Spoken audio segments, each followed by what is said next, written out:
right, so we're here with Coach Rizzo, and we are going to talk about your coaching here. This is your third year here, so talk about what you've seen in your 3 years. Yeah, I mean it's been crazy with COVID, and then coming here and new coaching, head coach, and it's been great. I mean the culture's going in the right direction.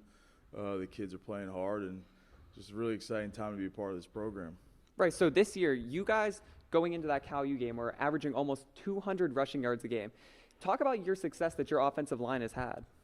Well, I think the offense definitely with all the flies, sweep motion and stuff is helping us.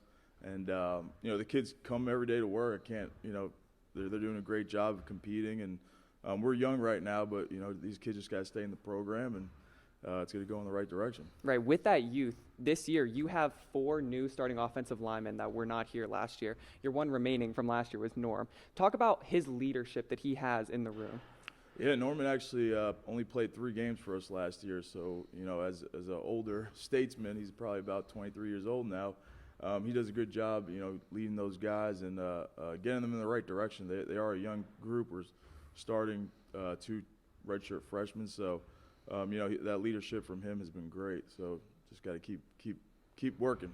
Yeah, one of your young guys, Mark Miserak, he won the most improved player during spring ball. Talk about his progression that he's had through his time here.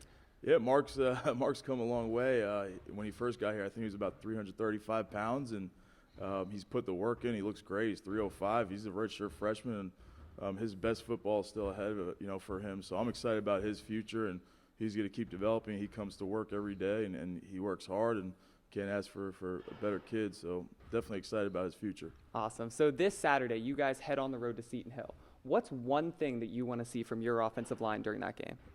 My biggest thing is always just being nasty, being the most physical group on the field, and I think that's the biggest thing for me is just playing with the edge, and when people turn on that film, and they'll say that's the toughest group that they played. So that's my goal. Awesome, Coach. Thank you. That was Coach Rizzo with Clarion University football. Thanks.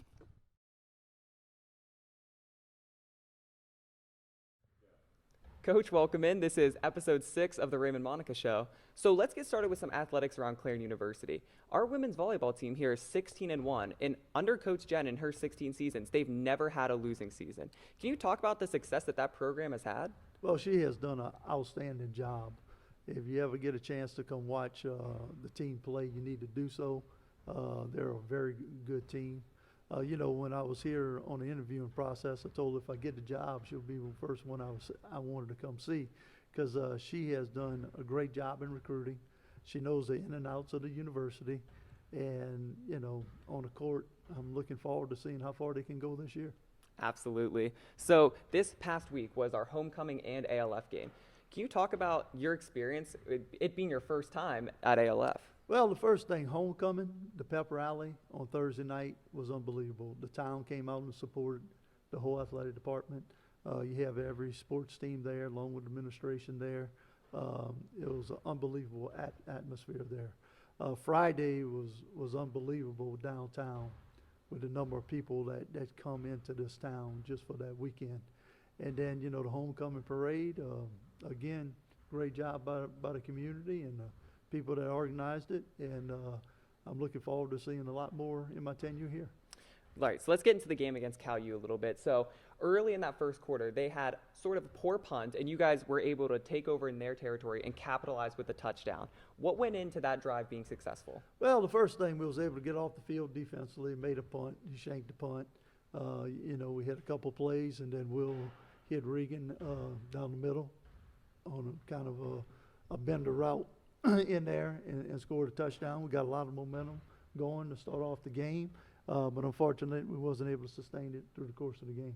Right, so let's talk about Regan a little bit. That was his first career touchdown catch, and we actually had a short interview that will follow this interview. Everybody talks about him being a coachable player, a great teammate. What are some intangibles that he brings to this team other than his play on the field? Well, the thing, Regan comes to practice each and every day to get better. He shows up every day, works extremely hard in the weight room, in the classroom, everything that he does. He tries to push the guys to be the best that they can be, and I'm looking forward to see how much better he can get the rest of the way. So after that touchdown, Cal U went on a bit of a run. What were one or two things that went into them being successful there in the second and third Well, quarter? the thing that, they hit some big pass plays. Unfortunately, we had 2 punts blocked, and it kind of snowballed on us. Threw a couple interceptions, and one for a touchdown, another one put them in great field position. We got to learn how to play for 4 quarters, not just one.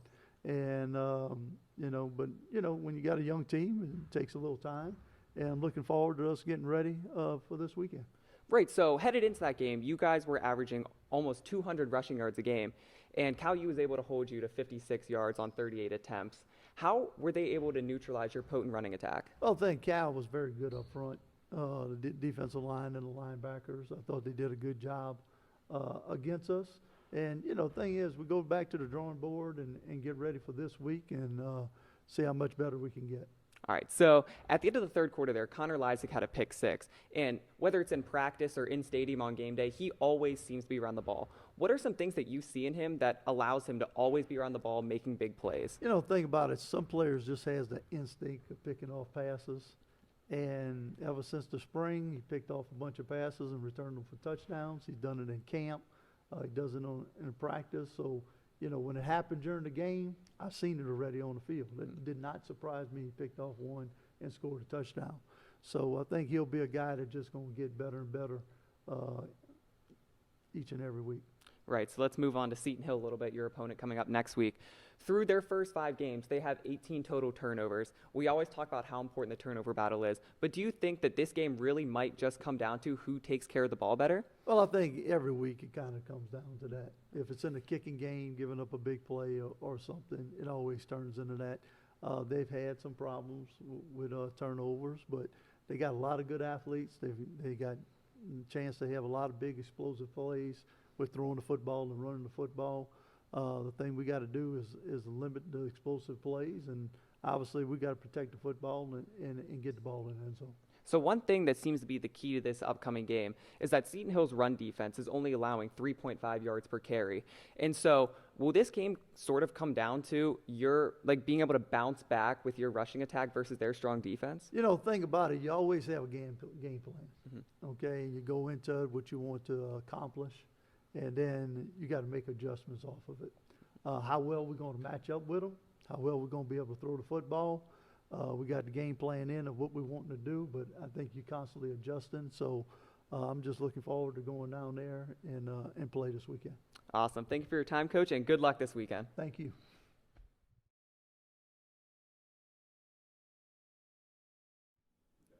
All right, welcome in, guys. With me today is Regan Schleicher, and he is a wide receiver on the Clarion University's football team. And so to start off this interview, let's talk about how you went to school, Cathedral Prep. That's where you went to high school. So talk about your time there a little bit. I'm very thankful to have gone to a successful school. I really do think that my high school prepared me for the college atmosphere, prepared me for excelling in the classroom and on and off the field. I'm very excited for the brotherhood. I still talk to a lot of guys there. A lot of the guys that are playing college football, we all talk, and I'm just very thankful to have been part of that. Yeah, so you talked about how you had a successful experience at your high school. That includes whenever you were the starting quarterback and won the Quad A state championship there. What was that season and that feeling like? Going into the season, we were kind of underdogs. There was a big class in front of us that had almost 10 recruits going to big-time Division I schools.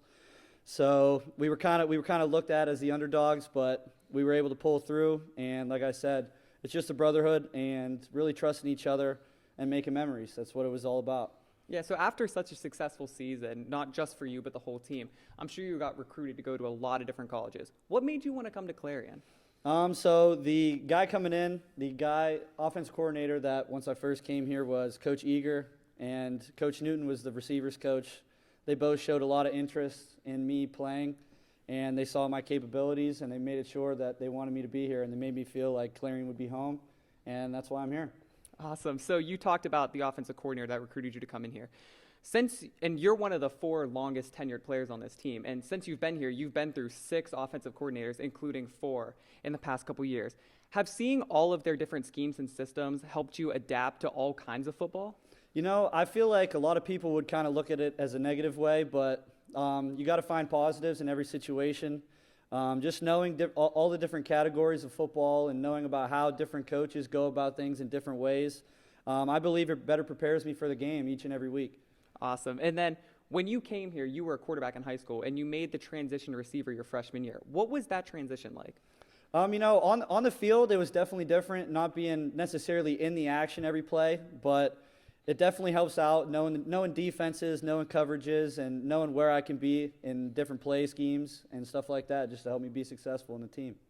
So last week, big homecoming game. You have your first ever career touchdown. Walk me through that play a little bit and what that moment was like with your teammates. So we had a good scheme coming into the game. We had a specific play once we got into the red zone. I'm thankful for the coaches for allowing me to be in that position and for believing in me. One of the receivers, Andy, he was able to keep the eyes off of me from the safety, and I was able to find a hole in the zone and make the play for my guys. Awesome. And last question here. A lot of your teammates and coaches talk about what a great teammate, what a great person you are, and a lot of them say, with you being here for such a long time, you kind of represent Clarion football. What is it like having that responsibility on your shoulders? I feel like for a lot of the young guys, everybody needs leadership, and we're on the way to making this program in a better place. I believe in Coach Monica wholeheartedly. I just think that leadership is something that's needed on every team, and I'm thankful to be that guy in those shoes to provide people with different ways of looking about things and positivity and just a good role model. Awesome. Thank you for your time, Regan. Thank you, guys.